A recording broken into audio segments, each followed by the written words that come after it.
नमस्कार.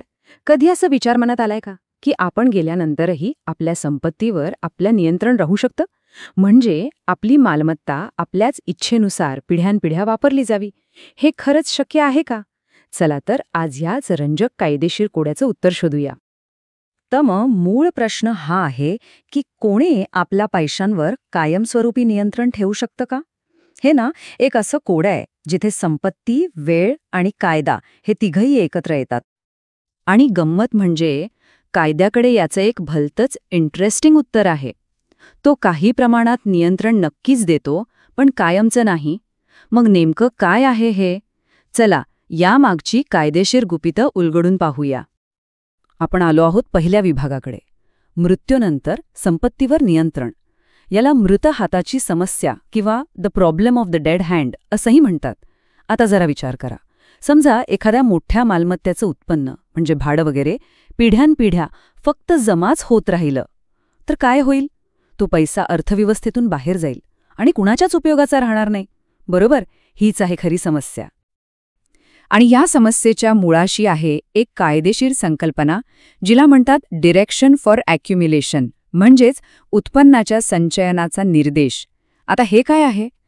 अगदी सोप्या भाषेत सांगायचं तर मालमत्ता दुसऱ्याला देताना अशी अट घालणं की त्यातून जे काही उत्पन्न मिळेल, म्हणजे भाडं असेल किंवा व्याज, ते कोणालाही द्यायचं नाही, तर ते मूळ मालमत्तेतच जमा करत राहायचं. तर मग यावर काही उपाय आहे का? हो, नक्कीच आहे. आणि त्याचसाठीच आपण आलो आहोत आपल्या दुसऱ्या विभागाकडे, कायद्याची व्यवहार्य कालमर्यादा. इथेच एंट्री होते मालमत्ता हस्तांतरण कायद्याच्या कलम 17ची. खरं तर हे कलम म्हणजे त्या मृत हाताच्या समस्येवर कायद्याने शोधून काढलेला एक जबरदस्त तोडगा आहे. बरं, मग हे कलम 17 नेमकं काय म्हणतं? तर कायदा उत्पन्न जमा करण्यासाठी 2 पर्याय देतो. पहिला, मालमत्ता देणाऱ्या व्यक्तीचं आयुष्य. आणि दुसरा, मालमत्ता दिल्यापासून म्हणजे हस्तांतरणाच्या तारखेपासून पुढची 18 वर्ष. आणि यातली सगळ्यात महत्त्वाची गोष्ट म्हणजे या 2 पैकी जो कालावधी जास्त असेल ना, तोपर्यंत उत्पन्न जमा करायला परवानगी मिळते. यातला हा जो 18 वर्षांचा नियम आहे ना, तो खूपच महत्त्वाचा आहे. का? कारण समजा मालमत्ता देणाऱ्या व्यक्तीचा दुर्दैवाने लवकर मृत्यू झाला, तरीही हस्तांतरणाच्या तारखेपासून कमीत कमी 18 वर्ष उत्पन्न जमा करता येतं. म्हणजे ही एक प्रकारची कायदेशीर हमीच आहे. अच्छा, पण एक प्रश्न येतो. समजा कोणी ह्या मर्यादेपेक्षा जास्त काळासाठी उत्पन्न जमा करायला सांगितला तर? मग काय? तर कायदा इतका कठोर नाहीये. तो संपूर्ण निर्देश रद्द करत नाही. तो फक्त जेवढा काळ अतिरिक्त आहे, म्हणजे मर्यादेपलीकडचा आहे, तेवढाच अवैध ठरवतो. याचा अर्थ कायद्याने ठरवलेल्या मर्यादेपर्यंत तो निर्देश पूर्णपणे वैध राहतो. बघा, कायद्याने किती छान संतुलन साधलंय. आता आपण तिसऱ्या विभागाकडे वळूया. संचयनाला परवानगी कधी?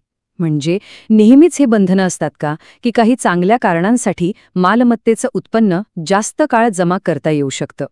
तर उत्तर आहे हो, नक्कीच करता येतं. कायद्याने यासाठी काही खास अपवाद ठेवले आहेत.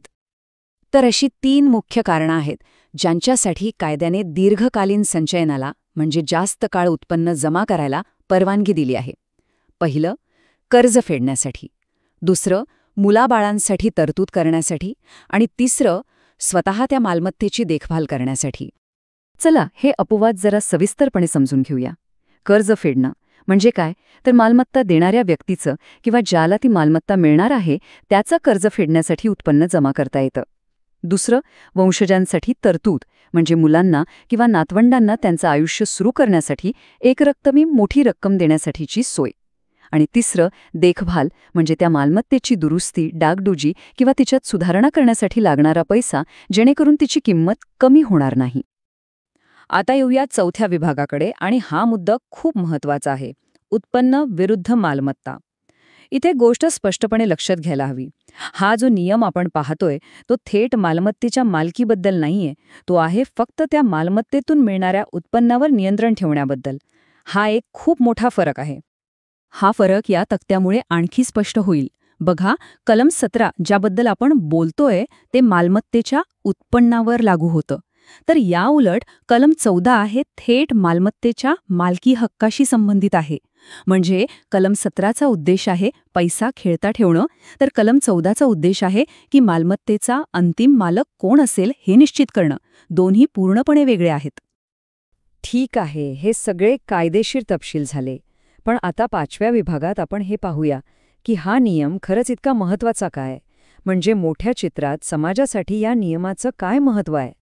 या नियमामागे खरं तर 3 मुख्य उद्दिष्ट आहेत. पहिलं, संपत्तीचा प्रवाह अर्थव्यवस्थेत सतत सुरू ठेवणं. दुसरं, त्या मृत हाताचं अर्थव्यवस्थेवर असलेलं नियंत्रण रोखणं. आणि तिसरं आणि सगळ्यात महत्त्वाचं म्हणजे एखाद्या व्यक्तीची इच्छा आणि संपूर्ण समाजाचं हित यांच्यामध्ये एक योग्य संतुलन साधणं. म्हणूनच या संपूर्ण कायद्याचं सार एकाच वाक्यात सांगता येईल: संपत्ती ही वाहती राहिली पाहिजे, तिला वेळेत गोठवून ठेवता कामा नये.